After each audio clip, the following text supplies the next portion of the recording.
Bienvenue sur cette vidéo qui aujourd'hui va parler de cadre et de rhétorique avec Dao et Eric. Et là, on parlait en fait de youtubeurs ou de personnes relativement connues ou très connues qui sont beaucoup suivies sur Internet, qui font en ce moment beaucoup de podcasts ou de rencontres avec des intervenants parfois assez étonnants pour la France de demain, des réflexions, etc. etc. Et Eric rebondissait sur ce qu'on a un petit peu entamé hier avec cette notion rhétorique, sur des idées comme peuvent l'être l'anarchisme, le communisme, l'ultralibéralisme. Après, on s'en fout, qu'importe le secteur qu'on va décider à un moment ou à un autre, pour avoir une espèce de plaisir vocal, de plaisir intellectuel qui s'enferme dans un ensemble de speeches et de tabous communs. Voilà, on n'a pas le droit de parler de capitalisme si on parle de communisme, on n'a pas le droit ou sinon c'est pas bien, on n'a pas le droit de parler d'organisation structurée si on parle d'anarchisme, etc. etc. Et qui va dès lors, pour reprendre ce qu'on disait hier, limiter la pensée et en même temps réussir à créer un amour du pseudo-débat qui n'en est pas, parce qu'en fait c'est juste l'amour de s'entendre parler, voire de la rhétorique. Mais la rhétorique voudrait dire à un moment donné quand même partager le message à d'autres personnes. Et la question serait, est-ce qu'ils partagent à d'autres personnes ou ils s'entendent eux-mêmes parler dans le plaisir, en plus d'avoir une chaîne qui parle de ce sujet-là avec des personnes qui sont plus ou moins OK pour faire, et là Dao le disait tout à l'heure sur un autre sujet, des vues, d'être remarqué, d'avoir de la visibilité, de nourrir peut-être une logique égotique qui est en mal de reconnaissance. Donc Eric, ouais, tu avais commencé un petit peu à en papoter, je trouve que c'est intéressant comme... C'est intéressant parce que en fait, il y a, bon, tu vois, je me suis rendu compte qu'en fait, il y a dans la rhétorique un plaisir du stroke. C'est-à-dire que, prends l'exemple des recommandations YouTube. Si vous regardez une personne, par exemple, quelqu'un qui est un très bon rhétoricien et un bon quelqu'un qui est bon dans certains types de débats pour convaincre. Par exemple, j'étais curieux, même si je ne suis pas d'accord avec une grande partie de ce qui est dit, j'étais curieux du mouvement, ce qu'ils appellent libertarian aux États-Unis. Donc, libertaire, ça veut dire aux États-Unis, ça ne veut pas dire ce qu'on faisait en France dans les années 60. 10, libertaire, ça veut dire en gros libertariste, c'est-à-dire on veut tout privatiser, le moins de gouvernement possible. Le gouvernement ne sert qu'à ce qui est, en gros, l'armée et la police, c'est tout, quoi. Et on voit que c'est donc il y a il y a tout un monde là-dessus, toute une sphère sur YouTube de personnes, d'intellectuels, de petits académiques qui parlent. Que je dis petits, c'est ils sont jeunes, qui souvent et qui en parlent et qui sont très très bons en débat et en rhétorique, mais qui on sent qu'il y a des choses qu'ils n'ont pas le droit de dire parce que ça ne tombe, parce que comme c'est un extrême, si jamais ils commencent à tomber en disant ça oui, mais en même temps tel projet éducatif dans tel cadre où c'est plus difficile. Enfin, n'importe quelle intervention de l'État, c'est le démon. En gros, ils ont une espèce de safe zone eux-mêmes dans leur extrémisme à un moment donné. Exactement. Et il y a quelque chose d'extrême. Quand on lit des commentaires, quand on regarde, pour les personnes qui sont peut-être exaspérées d'une certaine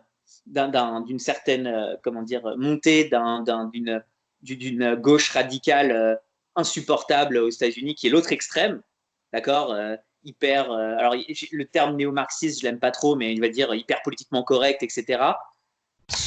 C'était Sanders là. Comment? C'était ce que proposait Sanders. Ouais, ils ont une espèce de voilà, contre ça, mais le Sanders même extrême, plus même Ocasio-Cortez, la nana, d'accord? Je dis la nana, la femme, j'aurais pu dire le mec si ça avait été Sanders, attention. Mais en gros, il y a cette espèce de, les gens qui en ont marre de cette rhétorique-là, qui est une autre rhétorique, il y a un stroke positif, et quand vous écoutez une seule de ces vidéos sur YouTube, le lendemain, on vous en propose 15 000. Ce qui montre qu'il y a une demande énorme de circuits fermés là-dessus. Et un des trucs que je trouve intéressant, dont j'entends jamais parler, c'est qu'il y a des gens qui vont d'un extrême à l'autre, surtout de cet extrême de gauche vers cet extrême c'est pas de l'extrême droite, mais je dirais de la droite économique hyper libérale, parce que au final, c'était déjà des amoureux de la rhétorique. Je sais pas si vous, et pour finir, et on voit ça dans la religion aussi, je sais pas si vous avez déjà entendu parler de Reza Aslan, qui avait écrit un bouquin sur Jésus qui s'appelait Zélote. sur une sorte de recadrage de la vie de Jésus comme un leader charismatique, un gourou charismatique en gros. Donc vous dites ah intéressant et vous vous rendez compte que lui est devenu ultra musulman et qu'il a fui une rhétorique pour aller dans une autre. Ça ne veut pas nécessairement dire que tout ce qu'il disait au début était faux, mais c'est intéressant de voir ce circuit fermé et qu'en fait la rhétorique attire la rhétorique. On l'a beaucoup eu en France, hein, ces extrêmes gauche qui passaient extrême droite. Je ne parle pas forcément de fascisme. Hein. On en parlait avant-hier, je crois qu'on parlait de Soral à un moment donné. Soral qui se disait trotskiste à un moment donné, qui est devenu souverainiste plus à un autre moment. Ça, et tu sens que c'est des gens qui kiffent le débat, qui adorent débattre, qui adorent cette rhétorique-là. Je reprends juste un petit point. Il y a Panda qui avait mis un commentaire, je trouve que c'est bien de le rappeler. J'ai regardé sur Wiki, donc définition de rhétorique. Le mot provient du latin rhetorica, emprunté au grec ancien, qui peut se traduire par technique oratoire. Au-delà d'une définition générale, la rhétorique a connu au cours de son histoire une tension entre deux conceptions antagonistes, la rhétorique comme un art de persuasion et la rhétorique comme un art d'éloquence. C'est pour ça qu'hier, c'était un petit peu complexe. Il y avait une notion de soit le côté pour persuader, soit la rhétorique pour le plaisir du verbe. Et là, on peut avoir une notion qui est plus le plaisir du verbe, l'art oratoire, que parfois la persuasion. C'est pour ça qu'on peut passer d'un extrême à un autre, parce qu'à la limite, on s'en fout du thème, tant qu'on a le plaisir oratoire et intellectuel de développer un débat au travers d'un thème X ou Y. Dao, qu'est-ce que tu en penses de ça, là, de ce que vient de proposer Eric? Moi, la question que je me pose, c'est est-ce qu'un quelqu'un qui est amené à faire sa carrière en tant que rhétoricien, enfin quand je dis carrière, d'être mis en avant sur les scènes publiques médiatiques, est-ce que ce sont à la base des penseurs? Est-ce que ce sont des gens qui avaient une volonté de faire avancer leur pensée pour le bien d'une société et qui se sont fait piéger parce que finalement ils ont bifurqué en disant que la rhétorique, l'éloquence était plus agréable pour eux et que du coup on cadre en fait sur des schémas de pensée d'extrême droite ou d'extrême gauche parce que ça permet de reposer la pensée pour se focaliser sur la rhétorique et sur le fait de pouvoir prendre du plaisir, du stroke dans l'éloquence, ou bien la notion de pensée, elle est pas présente. Quel est le point de départ d'un rhétoricien, en fait? C'est ça que je me pose comme question. Là, si on prend la définition, d'après toi, est-ce que la plupart du temps, la rhétorique serait plutôt d'imposer des points de vue, quels qu'ils soient, à autrui, c'est-à-dire en gros, faire des matchs d'argumentation, tout simplement, ou le plaisir intellectuel de mettre en avant un ensemble d'une structure intellectuelle, sémantique, qui pourrait, à un moment ou à un autre, juste par essence, par existence, donner du plaisir à celui qui écoute, comme à celui qui est en train de le prononcer. Pour toi, ça serait quoi le plus la rhétorique? Peut-être la deuxième option, ouais. Et toi, Eric, ça serait quoi ta vision de la rhétorique? C'est les deux, c'est l'art de convaincre avec éloquence. Souvent. Tu penses qu'on ne pourrait pas admettre la rhétorique Mais ça peut être les deux aussi, hein. Ça peut être les deux aussi, hein. Ça peut être les deux autres. Mais je pense que la rhétorique, on va dire, la rhétorique la rhétorique, on va dire, idéale, entre guillemets, ce serait ça. Ensuite, on tombe dans l'un, on tombe dans l'autre. Ce qui est intéressant, je trouve, c'est que la rhétorique, elle est, c'est une arme qui est extrêmement forte dans les armes des idéologues, dans les mains des idéologues. C'est-à-dire que à partir du moment, pour être un idéologue, c'est un énorme boost à la rhétorique. D'accord ? Si vous voulez être un bon rhétoricien, vous avez plus de chances d'en être un si vous êtes un idéologue.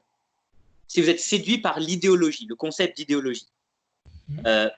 Et à ce moment-là, parce que vous avez ces cadres définis, dans quoi vous pouvez vous exprimer. Vous savez ce que vous avez le droit de dire, comment le dire. Vous pouvez systématiser votre action, travailler sur les réponses potentielles de vos adversaires dans le débat. D'accord ? Si tu dis ça, je dis ça. Si tu cites telle statistique, je cite celle-là. Et ce qui est intéressant, c'est que la rhétorique, parfois, sous couvert d'être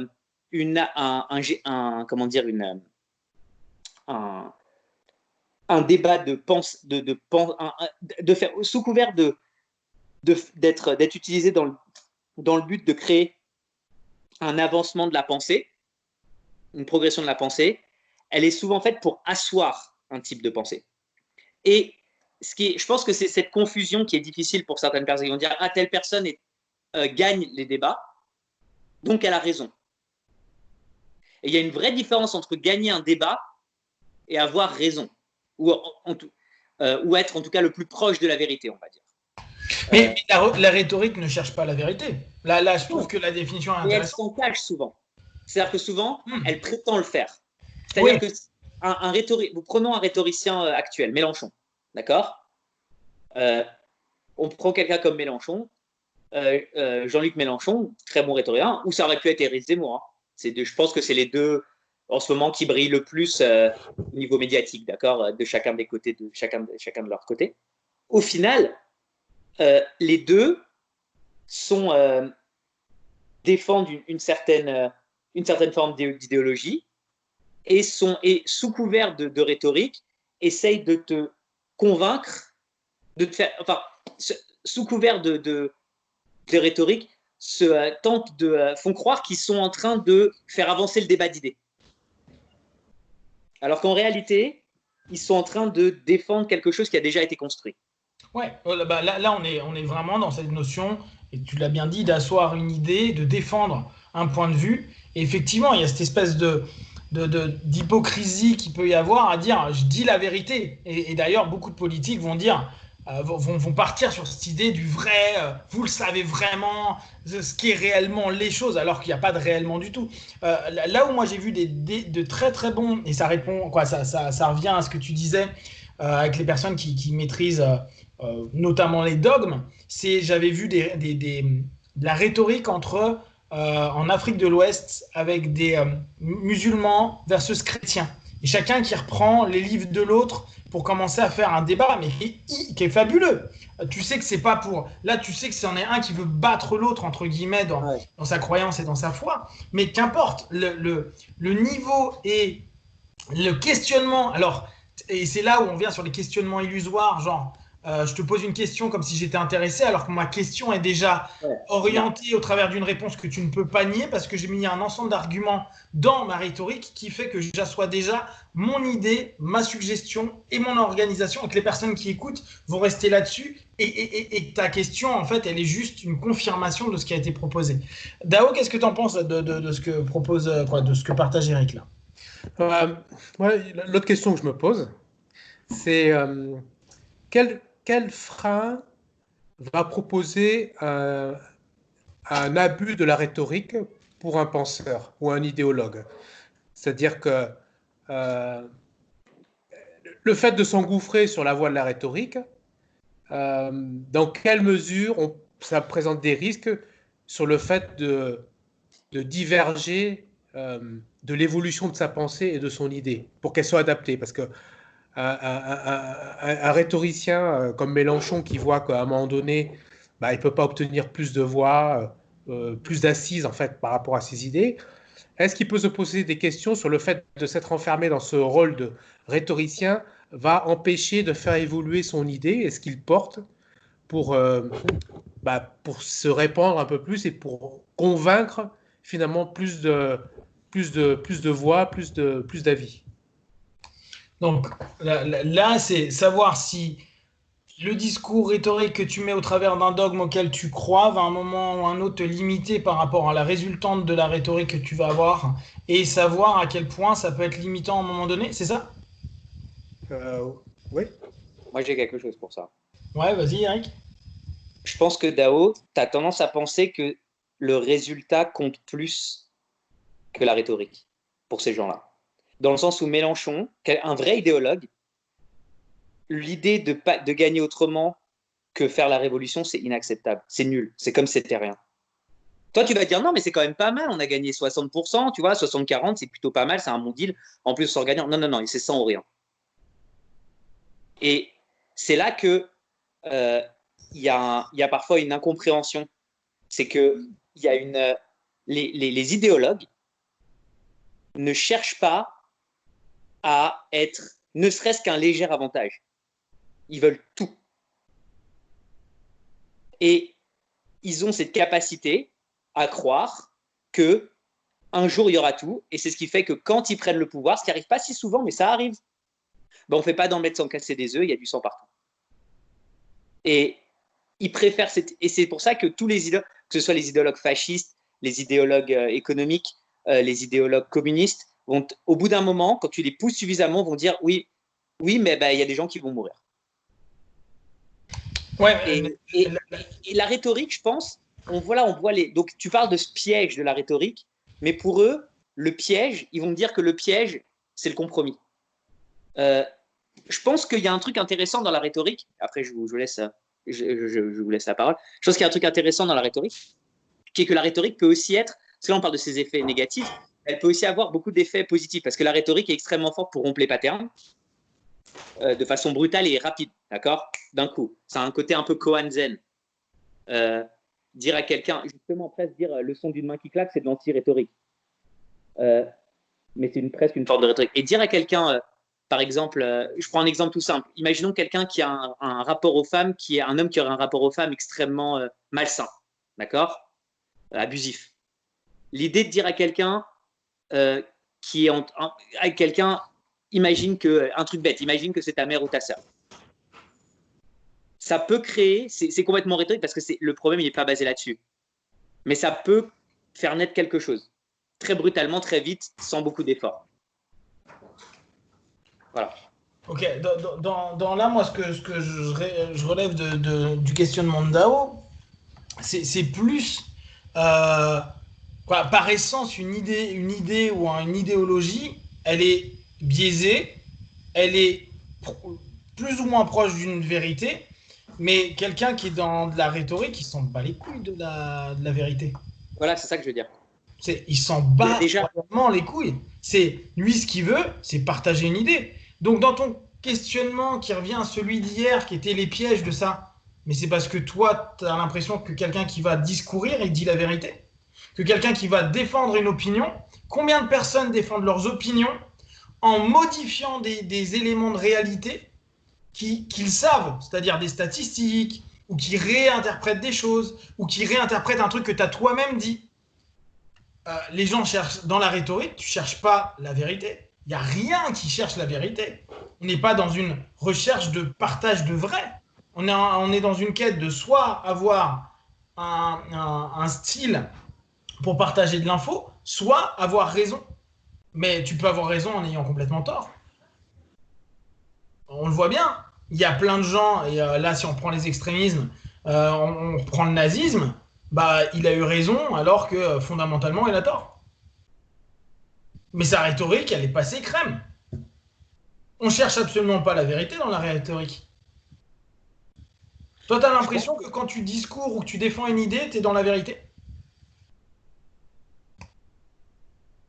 Qui? Moi? Et toi? Non, pas du tout. D'accord, mais en quoi donc c'est un piège? Non, non, ce que je voulais dire à la base, c'est que je pense que lorsqu'on se positionne sur une expertise, sur une idée ou une idéologie, et que on cherche à la diffuser et qu'on commence à manier le verbe et la sémantique, il faut juste être vigilant sur le fait de ne pas se faire séduire par l'enfermement de l'expression de nos idées au travers de l'usage des mots et de la sémantique, qui peut être séduisante parce que plus on est expert, plus on est éloquent et agile, et plus on va capter un auditoire. Donc il y aura un effet de stroke qui fait qu'à un moment donné, notre attention peut à ce moment-là diverger. Mais je ne dis pas que tous les gens qui parlent bien de leur sujet sont dans le piège de s'éloigner de leur but originel. Mais c'est quoi le but originel, à ton avis, de quelqu'un qui transfère une info? Je pense que ça dépend des personnes, mais je pense qu'il y a quand même des gens qui ont des idées initiales et qui ont envie de les faire évoluer en fonction des contextes pour se rapprocher d'une forme de choses adaptées, en fait, hein, en fonction du contexte, de la découverte, de l'appréciation et de la sensibilité. Mais je présume aussi qu'on a les autres pendants, évidemment. Donc c'est de la rhétorique, Oui. cette capacité d'adaptation. Donc en quoi, je vois pas où est je reviens, hein, parce que moi je comprends toujours pas ta problématique. En quoi des personnes qui veulent partager une info et qu'à un moment donné, ils vont s'adapter à un auditoire et même être séduits par ce qu'ils sont en train de dire, vont donner une info qui est peu qualitative, qui vont peut-être se perdre dedans, mais qui va quand même emmener vers une compréhension potentielle, voire une adaptation. Et si on reprend la notion d'hier, peut-être parfois une simplification, parfois même une complexification, qu'est-ce qui va être dérangeant dans ça? Qu'est-ce qui te pose problème dans ça? Non, mais moi, ça ne me dérange pas. Je dis juste que c'est une possibilité à un moment donné, lorsque on est affairé euh, une, sur une expression précise d'une idée, de se faire dévier sur la manière d'architecturer l'idée par la sémantique, par la communication, par l'écrit. Et là, c'est ce que tu es en train de faire. Là, exactement. Tu complexifies les mots. Il n'y a rien de simple et on comprend toujours pas où tu vas.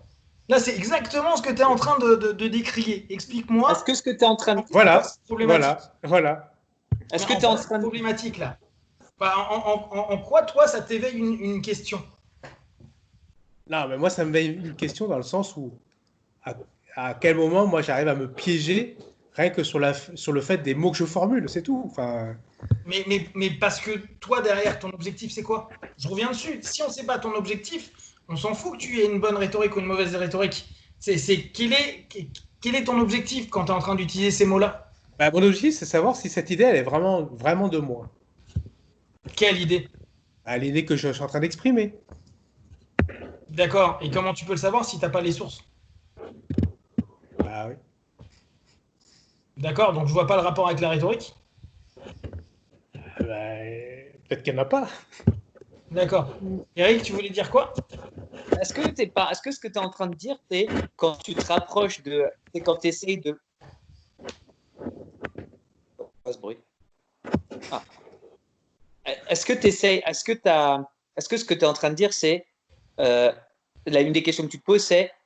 Est-ce que tu n'es pas en train de nous dire, tu trouves ça intéressant de prêter attention au fait. Attends, je vais faire plus simple. Est-ce que tu ne trouves pas que c'est juste intéressant de te rendre compte que parfois, quand tu cherches à savoir si une idée ou un concept qui t'est venu est exact ou vrai ou se rapproche de la vérité, il faut que tu fasses attention à la façon dont tu l'exprimes, parce que sinon, tu peux passer à côté. Voilà, c'est juste ça. Ok, je comprends ce que tu veux dire. Mais c'est vrai que c'est marrant. Après, oui, c'est tout à fait possible. Ce que je trouve intéressant, c'est la façon dont on peut utiliser la rhétorique aussi, de façon positive. Si tu prends j'écoutais il n'y a pas longtemps quelqu'un qui disait donc c'est un intellectuel américain qui est d'origine juive ashkénaze et qui essayait d'expliquer, qui cherchait des explications à pourquoi il y a plus de prix Nobel d'origine juive ashkénaze que tous les autres réunis. D'accord? Parce que c'est pas uniquement contrairement à ce qui fait aussi le jeu de certains antisémites qui vont dire que le juif est plus intelligent mais plus fourbe, tu vois, ou des choses comme ça. Non, ils vont dire qu'est-ce qui fait que qu'est-ce qui fait qu'il y a plus. Et le gars avait une théorie qui est très intéressante qui disait qu'il y a une culture dans le monde israélite et particulièrement chez les Ashkénazes de débats théologiques hyper profonds, des trucs du genre, il disait par exemple, bon, on sait qu'il y a un passage qui dit que tant de choses vaut tant de shekels, mais plus personne sait ce que c'est qu'un shekel, donc comment on décide ce que c'est qu'un shekel, des choses, en gros, c'est comme on dit en anglais, combien d'anges dansent sur la tête d'une aiguille. C'est un vrai... et que cette culture du débat qui finit par être un débat rhétorique aussi, et que qu'il y avait autant de prestige dans une famille, à marier sa fille à quelqu'un qui était très pointu en culture rabbinique, qu'à quelqu'un de très riche, qui avait un statut social très élevé, parce que le statut social dans la communauté était extrêmement élevé quand on était un bon rhétoricien et théologiens. Et que ça leur a donné les armes de la rhétorique très tôt, une valorisation de la rhétorique très tôt dans leur milieu, même quand ils étaient plus religieux. Il y avait quand même une valorisation ils ont fait une translation de connaissances religieuses à connaissances académiques universitaires. Et donc être capable d'écrire des papiers. Parfois, on le sait tous, quand on fait des études, surtout des études supérieures, parfois on écrit des papiers où en fait on régurgite autant qu'on explique pour montrer au professeur qu'on a bien compris, etc. Ben, il y avait un vrai prestige à faire ça très bien. Jusqu'au moment où ils arrivaient au point du doctorat, où ils devaient développer leurs propres idées. Et où ils avaient une capacité d'utilisation de la rhétorique sans tomber ou en tombant le moins possible, on va dire, dans le piège dont tu parles, Dao. Et que c'était en fait, voilà, cette familiarité avec la rhétorique, ces travers et ses forces qui faisaient qu'ils étaient capables d'être des génies de la recherche. Et ouais. Là, il y a juste, on va s'arrêter là, mais il y a une question là qui m'a intéressé dans cette notion-là. C'est est-ce qu'à un moment tu disais que il y a des moments, les débats vont devenir rhétoriques, vont avoir un questionnement rhétorique, mais est-ce que tout débat n'arrive pas à une rhétorique? C'est une vraie question, et j'aime bien cette question. Parce que, est-ce que tu as déjà vu des débats où les gens sont réellement ouverts à un moment donné et qui ne veulent pas asseoir une idée?